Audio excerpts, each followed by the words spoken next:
si Marcel Marquez at i-share ko sa inyo kung paano ko na-overcome ang malaking hamon ng buhay ko sa Empowering OFW.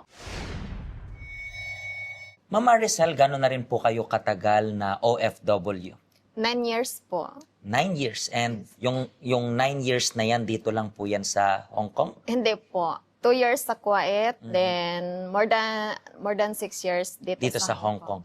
And taga saan po kayo originally sa Philippines? Agusan del Norte. Nung 8 years ago, ano po yung reasoning nyo kung bakit kayo nag-decide na mag-work abroad? Ang reason ko, Pastor, is makapagtapos ng pag-aaral yung bunso naming kapatid kasi ako na yung nakagisnan niya bilang nanay.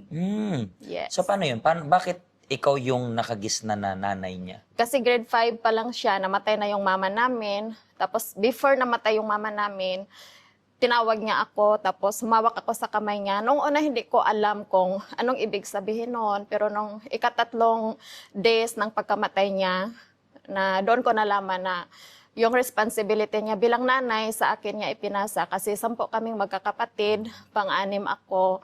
Walang nag-ano sa kanya, walang nag-alala sa kanya nung araw na namatay yung mama namin. So, though hindi niya sinabi literally, pero may kutob ka na ang gustong sabihin sa'yo ng nanay mo is, pasanin mo rin yung responsibility ngayon. Parang ikaw yung tatayo na nanay para sa mga natitira pang mga kapatid mo. Yes po. And that was the time na single ka pa that time? Actually, meron na akong anak, 3. Yes. And then, nag-ausap kami ng tatay ng anak ko na mag-abroad ako kasi nawalan kami bigla ng hanap Income. buhay din ng income. So, Pero sabi dun ng... sa Philippines dati, ikaw ay nagwo-work Hindi na? rin, Pastor, kasi 18 years old pa ako. Na-meet ko yung tatay ng anak ko. So talagang hirap na rin talaga ng buhay, di ba? And imagine mo, ang dami mong responsibility aside from anak mo, dadagdag pa rin tong bunso mong kapatid, di ba? Yes. And yung first experience mo, nag-work ka Kuwait.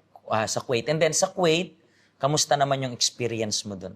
Marami akong experience doon, Pastor. Sa immigration pa lang, na-hold na ako ng ilang oras. And then, nag-ano ako, kasi nawala daw yung passport ko, which is pinasa ko naman sa kanila. Pero nag-pray ako, thanks God, after a few hours, nakalusot ako. And then, pagdating ko naman sa agency, 2 araw din ako doon nag-stay kasi wala daw akong employer pa. So, parang binibenta pa nila ako doon sa agency. So parang naka-visa ka na lahat-lahat, tapos wala ka pa pala talagang amo. Yes Ganun. po. And yung nakakuha ka ng amo, how was the experience sa amo na yun?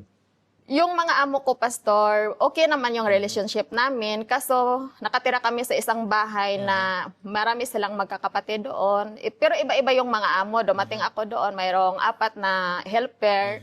Iba-iba yung lahi. 2 Pinoy at saka yung 2 Indiana at saka yung isa naman Ethiopia. So iba-iba rin talaga, no? Yes po. And kamusta makihalubilo sa ganitong parang iba't ibang nationality and then meron pang amo? Kamusta? Kamusta yung paano ka nakapag-adjust? Nakapag-adjust ako, Pastor, kasi ina-adapt ko yung culture nila doon. Nag-observe ako kung anong mga kilos nila. And then nung una, silent lang talaga ako.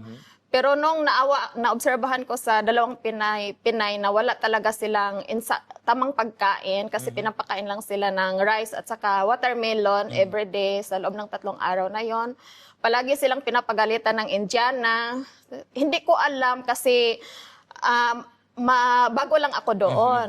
Nung naawa ako sa 2 Pinay kasi sabi nila sa akin, para na daw silang mababaliw. Tapos yun, nag-pray ako na, Lord, bigyan mo ako ng wisdom, Lord, na makapagsalita para matulungan ko sila. Kasi ang problema doon, Pastor, hindi sila marunong mag-English. Arabic lang talaga. So talagang complicated rin. Yes. Pero anong reason kung bakit hindi ka na nag-renew doon? Kasi yung 2 kong anak na babae, maliit na anak, ayaw nilang mag-aral na wala ako. Oo. So, yung mga amo ko naman gusto nila akong i-renew. Pero, Okay. Kaya parang kailangan mo munang mag-break para bumalik talaga sa Pilipinas. And yung break mo, na how long ka nag-stay sa Philippines nung pagbalik mo ng Pinas? 1 year and 7 months. So matagal rin. Yes. And Next na is yung dito sa Hong Kong. Yes. Bakit na after ng Kuwait, bakit ang napili mong next na destination is Hong Kong?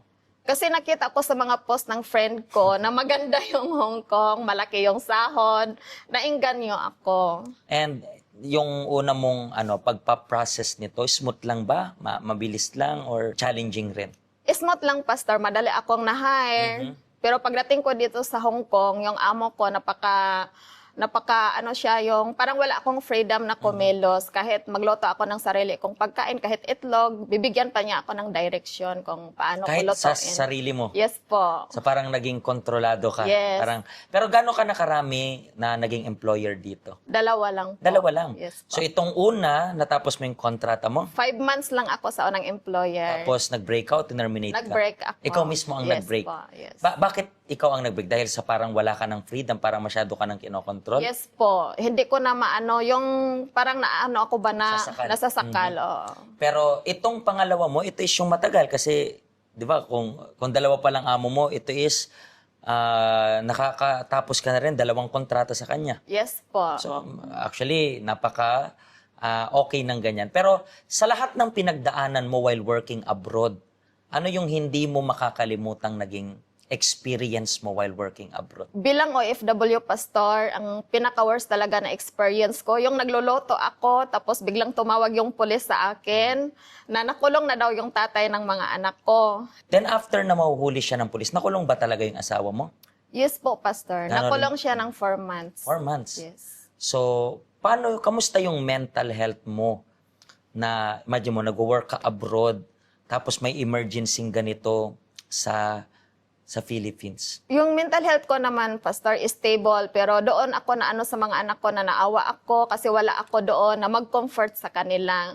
So, nung time na yon talaga, lumuhod ako sa room ko. Then, Nag-pray sinurrender ko kay Lord. That time, umaaten ka na dito sa health center? Or Yes. Gano'n ka na po katagal dito sa health center? Mag 3 years ako ngayong October. 3 years ka na. Yes. And itong 3 years na to bilang isang OFW, paano nakatulong yung health center para sa'yo?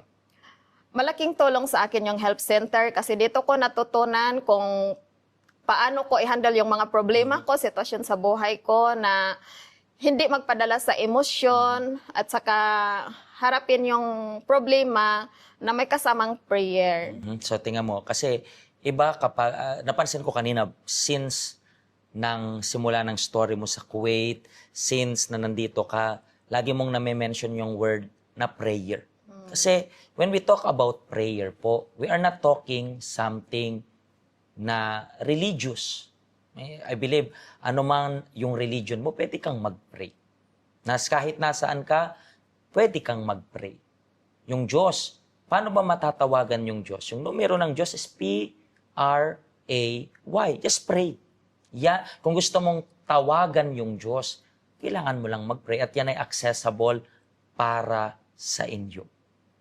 Kayo man ay nandito sa Hong Kong, kayo man ay nasaan mang bansa kayo, ang prayer is laging available para sa inyo. And dahil sa prayer na to, marami kang nalalagpasang pagsubok, di ba? Yes Dahil po. sa prayer na to, marami kang pinagdaanan sa buhay and then nalagpasan mo at ngayon, nagiging matatag ka. Yes po, So Pastor. sana maka-inspire to sa mga kababayan nating mga Filipino. We are not transferring another religion once again, but we are just telling them yung importance ng prayer. Kasi minsan, pag may sinishare tayong problema sa kapamilya, kamag-anak, kung sino-sino pa man, umaabot sa point na pinagchichismisan tayo. Pero kapag sa Diyos natin ilalapit ito, for sure, tayo ay tutulungan ng Yes. Panginoon. Ganon rin po sa inyo, kayo po na nanonood sa amin, kung kailangan nyo po ng house of prayer. Yes, pwede kayong mag-pray kahit saan, pero you want yung mas komportableng lugar para mag-pray. Yung health center natin ay bukas araw-araw. Regardless sa day off ninyo, pwede kayong pumunta dito, pwede kang lumuhod dyan sa tapat ng krus, and then pray asking God na palakasin kayo sa lahat ng hamon ng buhay. Maraming salamat po, and maraming salamat rin po para sa inyong lahat hanggang sa susunod muli.